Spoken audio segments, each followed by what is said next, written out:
What began as a viral moment in 2014 exploded into a career to share history, pride, pain, and love. We are joined by award-winning author and poet Elizabeth Acevedo. Hello, Elizabeth. Thanks for joining us.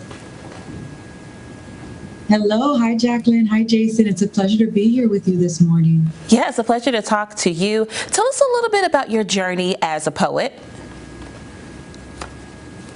So I've been writing for as long as I can remember. I mean, my mom says even before I knew how to write, I would walk around the house just making up songs and trying to, sing in everybody's ear. And so I think I've always been a storyteller. I've always wanted to express myself and communicate. But when I reached about 12 years old is when I really started filling up journal after journal after journal with my thoughts and ideas. And I went to college and studied performing arts, which was part theater, part creative writing. I have a master's in creative writing, but it wasn't really until I had been an 8th grade English teacher that I realized that the kind of writing I wanted to do was, novels for young people. I wanted them to have stories that they could carry in their book bag that affirmed who they were and who they could be.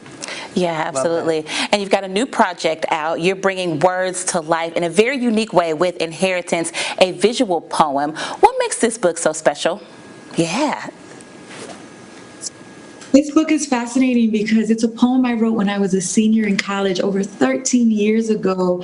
And it was written out of anger as a response to someone who was questioning, the love I had for my partner who is Black American. And also, the idea of, well, what about your children's hair, right? This idea that there is such a thing as good hair and bad hair. And so the poem was a response to that, to say, I am proud of who I am and I am proud of who my children will be. And 13 years later, that boyfriend is now my husband. And this poem is not just a poem that I can recite on a stage, but is one that has been illustrated that, again, folks can hold and look at the images and be affirmed time and time again that the way that their hair grows naturally is more than good enough. It is wonderful. Yeah, absolutely. And we just saw a little bit of a trailer for Inheritance. It looks absolutely beautiful. Yeah, for sure. Elizabeth, you said you wrote this poem over 13 years ago, so it's obviously lived with you and stuck with you for a long time. Do you have a favorite line from the poem?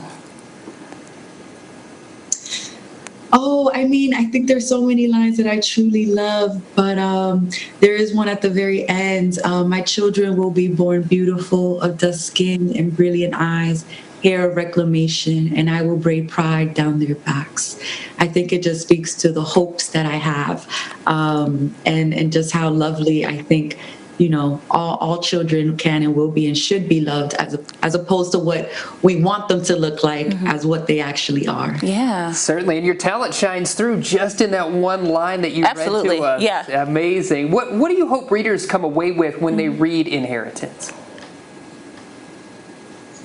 I hope that it offers a sensibility of, there's a lot of ways that people can be. There's a lot of ways that they can wear their hair. So often in this society, we think that there's such a thing as professional and sophisticated and elegant. And to be very honest, it is when your hair is much looser and much straighter and doesn't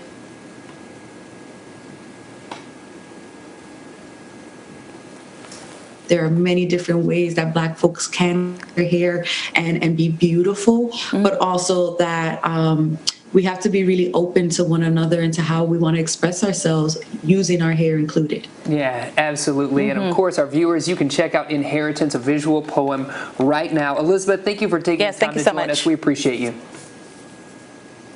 Thank you so much, Portsmouth. It was a pleasure to be with you, Jacqueline and Jason. Thank you so much. Absolutely. Yeah, that was awesome. Yeah, great stuff, inspiring.